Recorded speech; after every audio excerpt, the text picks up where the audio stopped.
Almagtige Vader, Verlosser, Heilige Gees, aan U behoort die koninkryk tot in ewigheid. En ek is hier om agter U aan te loop, agter U aan te leef en elke dag U goedheid uit te leef. Aan U behoort die krag en die heerlikheid tot in ewigheid. Amen. Eens na die woord van die Here kyk, is daar een gedeelte, jy tref dit aan in die begin van die Nuwe Testament, waar alles by mekaar kom. Dit wat voor die tyd gesê is in die Ou Testament en dit wat na die tyd gesê is, baie keer geskryf deur Paulus in sy briewe. Alles kom op een plek by mekaar. En dis wanneer die Here sy heel eerste preek lewer. Ons noem dit die bergrede.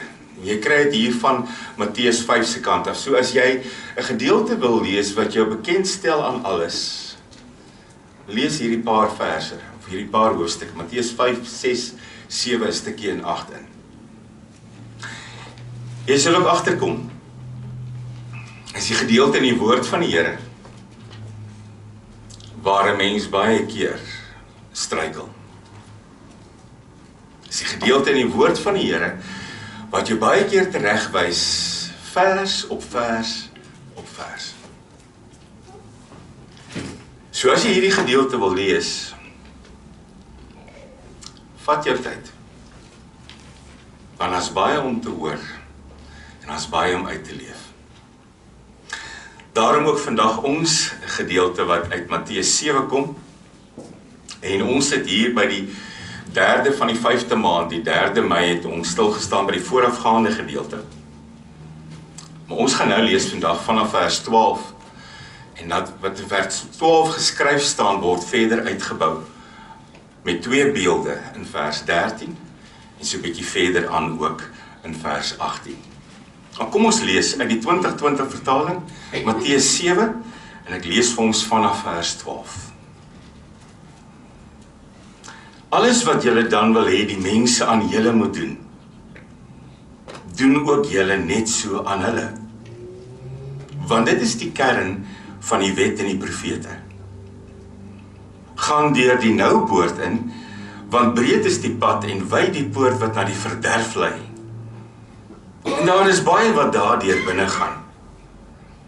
Maar hoe nou is die poort en hoe smal die pad wat na die lewe lei. En daar is min wat dit vind. Wees op julle hoede vir die valse profete wat in skaapsklere na julle kom, maar in hulle binneste wolwe is wat verskeur. Aan hulle vrugte sal julle hulle uitken. Pluk 'n mens miskien druiwe van doringstruike of vye van dissels? Net so dra elke goeie boom goeie vrugte, maar 'n slegte boom dra slegte vrugte. 'n Goeie boom kan nie slegte vrugte dra nie, en 'n slegte boom kan nie goeie vrugte dra nie. Elke boom wat nie goeie vrugte dra nie, word uitgekap en in die vuur gegooi. Aan hulle vrugte sal julle hulle dus uitken. Ek lees vandag net tot hier, geliefdes. Die voorreg is myne om saam met jou rustig te raak met die woord van die Here, maar voordat ons dit doen, terwyl ons so bly sit, kom ons sluit ons oë. Here, ek kom nie vandag hiernatoe om U te ontmoet nie.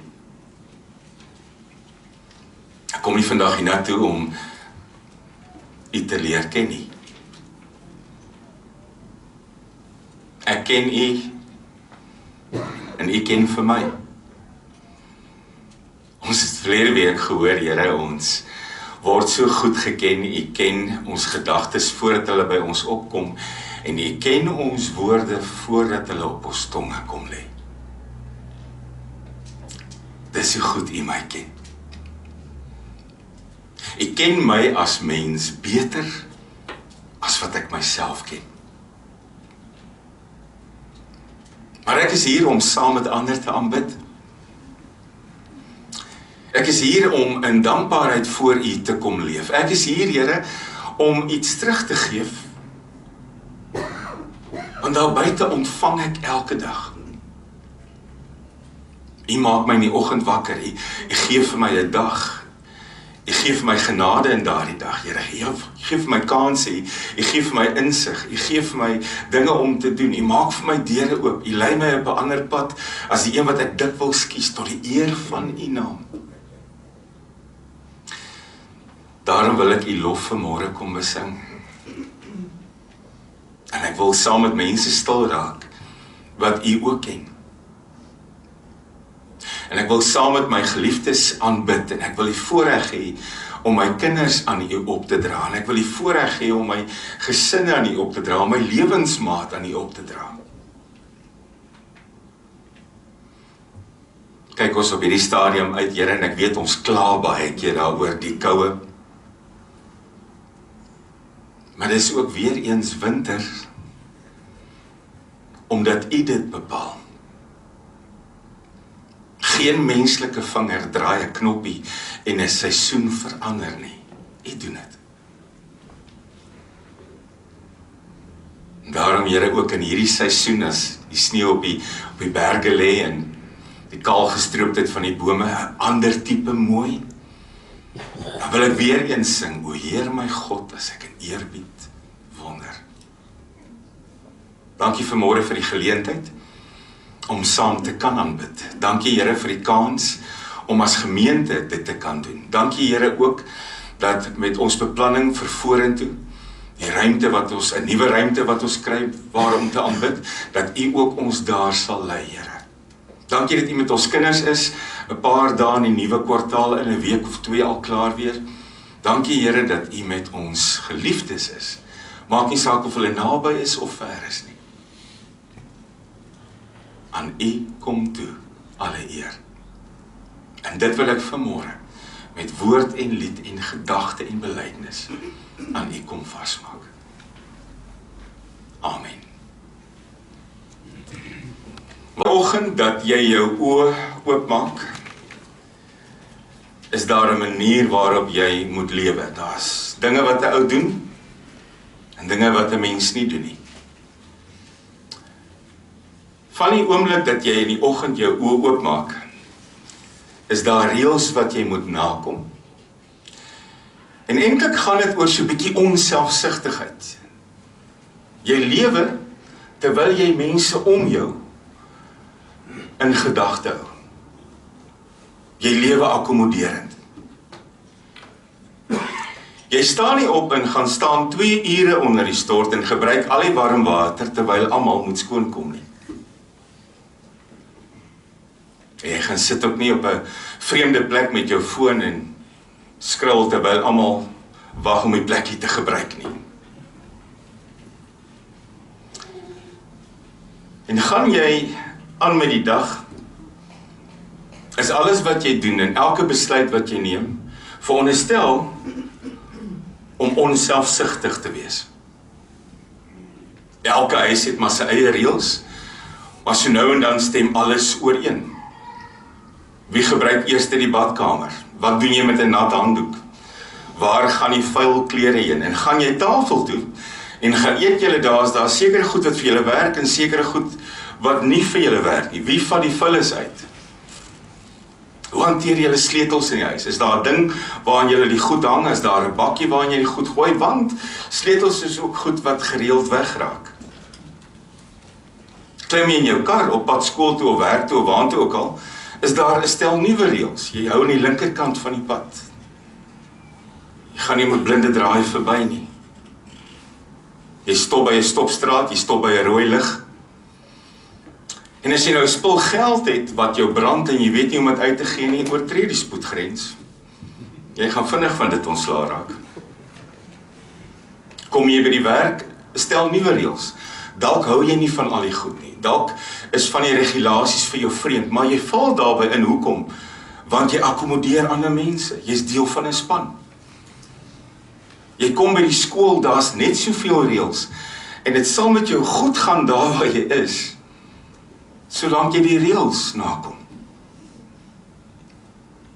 Dit gaan moeiliker as jy voel die reëls stel nie vir jou nie. Dit gaan moeiliker as jy besluit om elke regulasie en elke reël te breek, dit gaan dan baie moeilik. Dit word 'n moeilike, ongenaakbare plek as mense hulle nie meer aan reëls steur nie. En ek dink baie van ons, omtrent almal, moes 'n vreemde land ons nuwe blyplek maak. Omdat daar waar ons vandaan kom, reëls en regulasies baie keer opsioneel geraak het.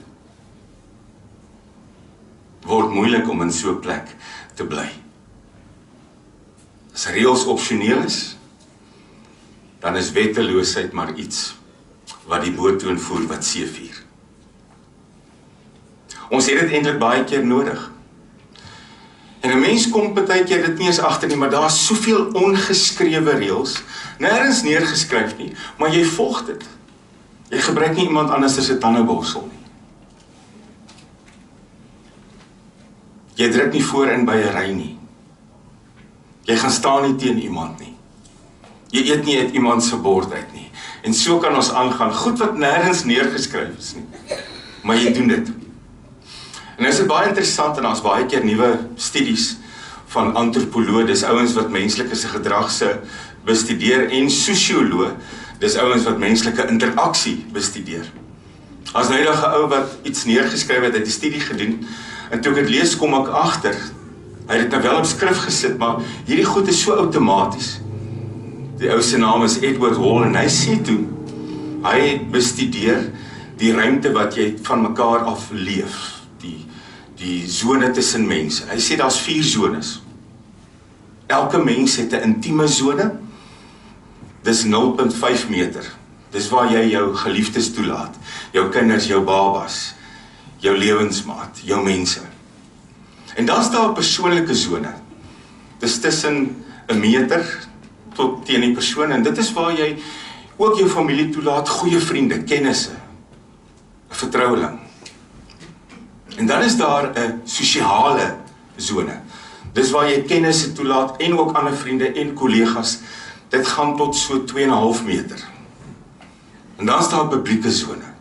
Dis 2,5 meter en terug. En dit word vir jou moeilik as iemand wat veronderstel is aan die publieke sone, 'n vreemdeling, ewe skielik in jou intieme sone inbeweeg. Jy hou nie daarvan nie. Snaaks, mens besef nie hierdie goed nie. Maar dis hoe jy leef, dis hoekom seker goed jou pla, dis hoekom sekere mense naby jou kan leef en ander verder van jou af moet leef. Maar nou klink dit soos kopkrap. En as jy dink ouens ryg derms uit wat hierdie aanbetref, jy het niks op die Jode nie. Die Jode was ouens wat gehou het van reëls. En die Jode was mense in die Bybelse tyd wat mekaar kon moeg maak met reëls. Veral die Joodse leiers, fariseërs. Daar het bitter min 'n maand verbygegaan waar daar nie nuwe reëls was nie. En dan, die oomblik as daar 'n nuwe reël was, het hulle komitees aangestel om te kyk wie oortree die reël. Hoekom? Sodat daai mense gestraf kon word. So die Jode het die wet van God gehad, die 10 gebooie. Ons het dit vandag, ons probeer ons lewe daar volgens lei, steeds vandag, nie moeilik nie. Maar dan is daai wet uitgebou gewees deur nog wette. En asof dit nie genoeg was nie, kom hulle toe mettertyd en skryf die Mishnah. Nog 613 Joodse wette. Wat om te doen, wat om nie te doen nie. Elke dag, minuut na minuut, was jou lewe gereguleer deur te veel reëls.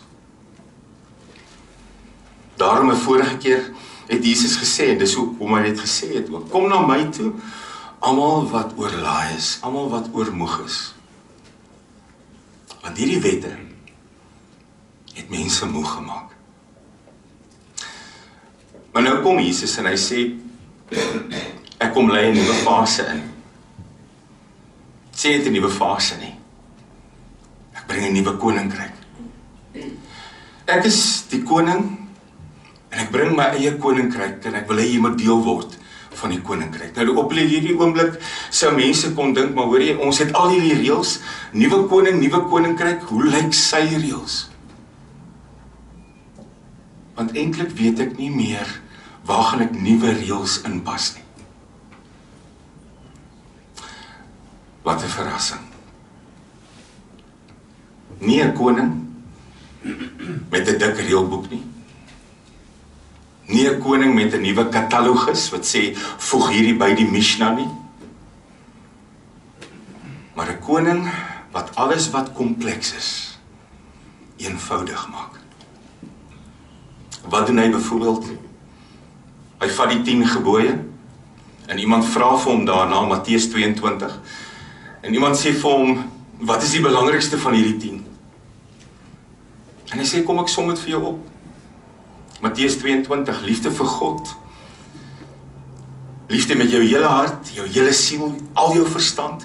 Dis die eerste gebod, en die tweede gebod wat hiermee gelyk staan, liefde vir jou naaste. Dan sê hy iets, en hoor mooi wat sê hy, hierin word die hele wet en die profete saamgevat, in hierdie twee.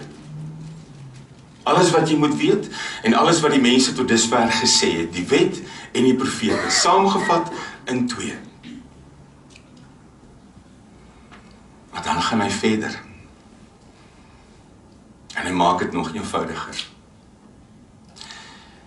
En dit sou maklik wees om verby Matteus 7 vers 12 te lees, want dit lyk soos 'n versie wat ingedruk is tussen gebedsverhoring en die breë en die smaalweg. Hoor mooi wat sê hy. Liefde vir God, liefde vir jou naaste. Hierin word die hele wet en profete saamgevat. Maar dan kom hy in vers 12 en hy sê die kern van die wet en die profete. Die kern van hierdie samevatting is dit. Alles wat jy wil hê iemand aan jou moet doen, gaan doen dit aan ander. Jy het nie gedink, die 2 gebooie kan nog nader saamgevat word nie. En dis wat hy doen. Hy maak dit vir my moontlik om nog eenvoudiger te kan lewe. Toe hy gesê het, liefde vir God, die eerste gebod, is maklik om God lief te hê. Daar is een basis vir jou liefde vir God, en dis dankbaarheid. Die oomblik as jy jou oë oopmaak, en jy is dankbaar oor alles wat jy is, alles wat jy het, alles wat aan jou kant toe kom, dis liefde vir God. Ons struikel 'n bietjie met die liefde vir ons naaste. En nou kom die Here in vers 12 en hy sê, kom ek gee vir jou die kern. Kom ek vat dit vir jou saam. Alles wat jy wil hê, ander aan jou moet doen, gaan doen dit aan ander. Hoor jy die sinkonstruksie, hoor jy die tyd gebruik? Alles wat jy wil hê, iemand nog aan jou moet doen, toekomstig, gaan doen dit aan ander, teenwoordige. So wat sê hy? Voordat jy wag vir enige iemand om iets goeds aan jou te doen, gaan doen dit klaar aan ander. Aan dieselfde persoon wat jy wag, dit aan jou moet doen, en ook aan ander. Alles wat jy graag wil hê by iemand anders, gaan doen dit eers. Waar het jy al ooit 'n meer duidelike definisie gekry van naaste liefde in die praktyk? Baie eenvoudig, maar glo vir my, glad nie maklik nie. Glad nie maklik nie. Hierdie is daai een beginsel wat die Here sê, hierdie is die goue reël. Alles wat jy wil hê aan jou gedoen moet word, gaan doen dit aan iemand anderster. Gaan sit by jouself en vra, hoe wil ek hê moet hierdie persoon teenoor my reageer? En as jy dit gekry het in jou kop, gaan pas dit toe op iemand anderster. Kom ons praat praktyk. Julle het 'n onderonsie gehad. Albei van julle voel sleg. Jy sal graag wil hê jou maat moet na jou toe uitreik, sodat jy kan reageer en sê ek voel ook so. Nou wag julle maar. Alles wat jy wil hê aan jou gedoen moet word, gaan doen dit eerste. Julle het woorde gehad, julle is dalk vriende, familie. Jy wag dat daardie persoon verskoning vra, sodat jy hulle ook verskoning kan vra. Jy wag al lank, want iewers het julle vergeet wat Jesus regtig vra. Daar's 'n misverstand tussen julle, daar's 'n ongemaklikheid. Julle kommunikeer nou al 'n wyle nie. En jy wens, hierdie persoon wil die telefoon optel en jou bel en met jou gesels sodat die ys gebreek kan word en julle kan praat. Alles wat jy aan jou gedoen wil hê, gaan doen dit aan iemand anders. Nou wil ek vir jou sê, is baie vreemd, baie wonderlik eintlik, dat die opdrag nie negatief geskryf is nie. Wat bedoel ek daarmee? Baie van die wette was op 'n negatiewe manier geskryf. Jy mag nie doodslaan nie, jy mag nie egbreek pleeg nie, jy moenie die Here se naam uitelik gebruik nie, jy moenie voor 'n afgod buig nie, jy moenie leuns vertel nie, jy moenie valse getuienis lewer nie, jy moenie begeer nie. Dis alles in die negatief geskryf. Hier staan nie geskryf, moenie ander mense sleg behandel nie. Hier staan nie geskryf, moenie ander mense inloop of benadeel nie. Hier staan nie geskryf, moenie aan ander mense doen wat jy nie aan jouself gedoen wil hê nie. Hoe moeilik dit ook al is om 'n gebod in die negatief te kry, dis ook maklik om hulle te gehoorsaam. Hoekom? Want deur niks te doen nie, gehoorsaam jy hulle. As jy nie moord pleeg nie, is jy gehoorsaam. As jy nie egbreek pleeg nie, is jy gehoorsaam. As jy nie steel nie, is jy gehoorsaam. So deur dit nie te doen nie, is jy gehoorsaam. Maar nie hier nie. Die Here vra nie vir jou hier om niks verkeerds te gaan doen nie. Die Here vra van jou hier om die goeie eerste te gaan doen. Hoor jy die verskil? Die Here vra nie van jou hier om niks verkeerds te gaan doen nie. Die Here vra vir jou om die goeie eerste te gaan doen. Alles wat julle wil hê, ander aan julle moet doen, gaan doen dit aan ander. Wees eerlik met jouself. Hoe wil jy hê moet mense teenoor jou optree? Hoe wil jy hê moet mense jou behandel? Hoe wil jy hê moet mense reageer as jy smag na 'n tweede kans? Hoe wil jy hê moet mense optree as jy soek na vergifnis? Hoe wil jy hê moet mense optree as jy eintlik maar baie geduld met jouself nodig het? Gaan doen aan ander wat jy in jouself gedoen wil hê. Nou as jy soos ek is, aan die einde van elke aand, voordat 'n ou slaap, en 'n mens raak rustig in die stilte tyd met die Here, is daar baie keer wanneer jy reflekteer oor die dag, goed wat jy besef jy verkeerd gedoen het. As jy nie daai belewenis het nie, dink jy nog nie diep genoeg nie. Glo my, elke dag gebeur daar goed wat verkeerd geloop het. En dan is dit baie maklik om voor die Here te rustig te raak en te sê, Here, ek het vandag weer te vinnig gepraat. Ek het vandag weer te vinnig geoordeel. Ek het vandag weer geoorreageer. Ek het vandag weer vergeet om te vergewe. Ek was vandag weer varksig. Ek het vandag weer so goed begeer dat ek vergeet het hoeveel goed ek regtig het. Jammer, Here. Vergewe my. Was my skoon. Amen.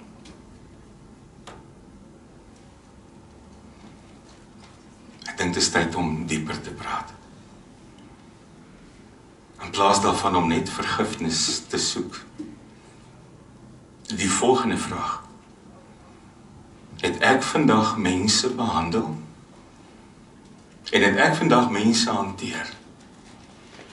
Soos wat ek behandel wil wees?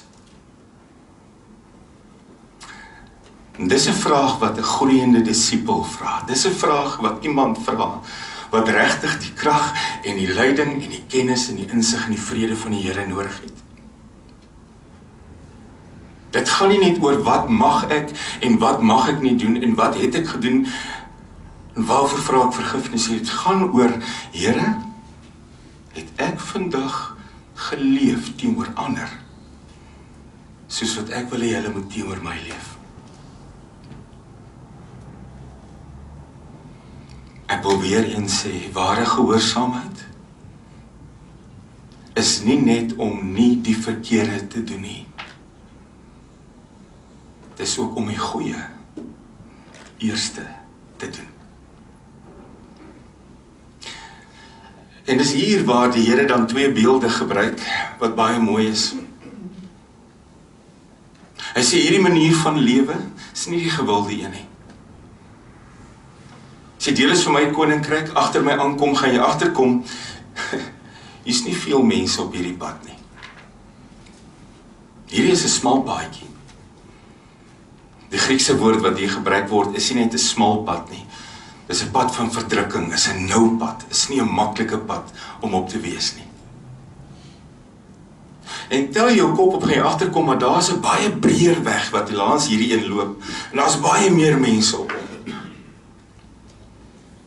Nou wil ek vir jou sê, aan die begin van die vorige eeu, kan seker omtrent so 100 jaar gelede wees, moes daar 'n baie aktiewe smous gewees het, wat van deur tot deur geloop het met 'n sekere prentjie, van die brede weg en die smalle weg. Want almal van ons ken iemand wat daai ding in die sitkamer gehad het, is dit nie? Dis of 'n ouma of 'n ouma grootjie, of 'n tante of iemand, maar jy het daai portret teen die muur gehad, want daai een smous het duidelik van deur tot deur geloop, en omdat daai prentjie daar gehang het, het ons ophou aandag gee aan die erns van waar die Here eintlik is. So vergeet die smouse prentjie. Die Here sê, as jy hierdie beginsel toepas,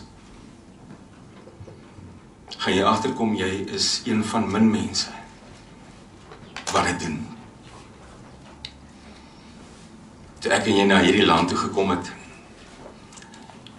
en dit was een van die eerste goed wat in my kop posgevat het. Hier kan jy dit duidelik sien. Die smaalweg en die breë weg. En die breë weg sonder Jesus, en die breë weg wat nie aan hom steur nie, en die breë weg wat niks met hom te doen wil nie, daar's baie. En in die breë weg vra mense, wat maak my gelukkig? Wat is my regte? Wat maak my lewe gerieflik? Wat wil ek hê? Dis die nou weg, waar mense vra, wat kan ek aan ander doen, wat ek aan myself gedoen wil hê? As jy hierdie beginsel kan toepas in jou lewe, ook as jy kwaad is, ook as jy die geleentheid het om iemand die kop te was, ook as jy die geleentheid het om iemand nie te vergewe nie, dink 'n bietjie. Hoe sou ek wou hê mense teenoor my moet optree? Gaan, sê die Here. Gaan doen jy dit eerste. Bring my by die tweede beeld, en ons kinders is besig daarmee op hulle werkborde. Die laaste beeld, en ek sluit daarmee af. Nie net die smaalweg en die breë weg nie. Ons is nie net saam met Jesus op pad nie. Terwyl ons op pad is, dra ons vrug. Ons is bome wat vrug dra. En hierdie gedeelte loop altyd vir my baie nou saam met Galasiërs 5:22-23. Die vrug van die Gees, ken jy dit? Ek wil nogal hê jy moet erns maak daarmee. Daar's 9 vrug van die Gees. En jy kan jouself nie aan iets meet as jy nie weet wat dit is nie. Liefde, vrede, vreugde, vriendelikheid, goedheid of goedhartigheid, getrouheid, geduld, nederigheid, selfbeheersing. Kom ek hardloop gou al 9 verby jou en kyk jy gou lyk die vrug in jou boom. Liefde, nie die tipe wat jou eerste sit nie, opofferende liefde, hoe lyk jy? Vreugde, vrede, kan jy op jou gesig sien, jy behoort aan die Here, of is die suurknol brigade maar nog deel van jou? Vriendelikheid, trek jy mense nader of stoot jy hulle af? Goedheid, goedhartigheid, gaan dit alles oor jouself of sien jy nood raak? Getrouheid, geduld, hoe lyk die geduld appeltjies in daai boom? Ek sien myne val partykeer af, hulle lê so klein daaronder. Nederigheid, selfbeheersing. Dan word hy ook mooi saamgevat, vers 18. 'n Goeie boom kan nie slegte vrug dra nie. En 'n slegte boom kan nie goeie vrug dra nie. Sluit af met 'n laaste gedagte. Ons weet instinktief wat goed is vir ons. Net soos wat jy weet, jy borsel nie met iemand anders se tande borsel tande nie, weet jy instinktief wat goed is vir jou. Ek ken niemand wat sê, "Sjoe, ek sien nou so uit daarna om uitgetrap te word nie." Ek ken niemand wat sê, "Ek kan nie wag om vandag verneder te word nie."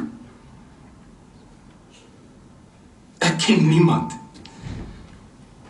wat sê, "Ek kan nie wag om vandag verneem te word of beskinder te word nie." Jy weet wat jy wil hê. Jy weet wat goed is vir jou. Gebruik nou daai selfkennis en daai insig en gaan pas dit toe op ander mense. Die goue reël, die een beginsel. Alles wat julle wil hê, ander mense aan julle moet doen, gaan doen dit aan ander. So sê Jesus. Amen.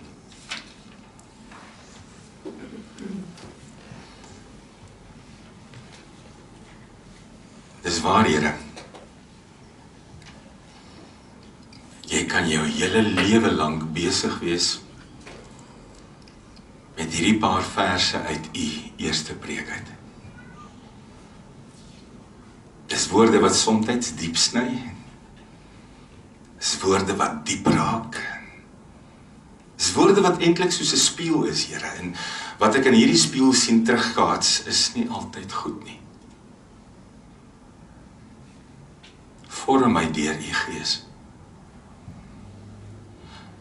En Here, wanneer ek vergifnis vra en wanneer ek om genade vra, help my om dit nie goedkoop te maak nie. Dankie, Here, dat u voorbeeld van liefde my lewe gered het. Amen. Die seën van die Here en elkeen van u gaan in vrede. Die genade van ons Here Jesus Christus, die liefde van God ons Vader, en die gemeenskap van die Heilige Gees sal met die elkeen bly wees. Amen.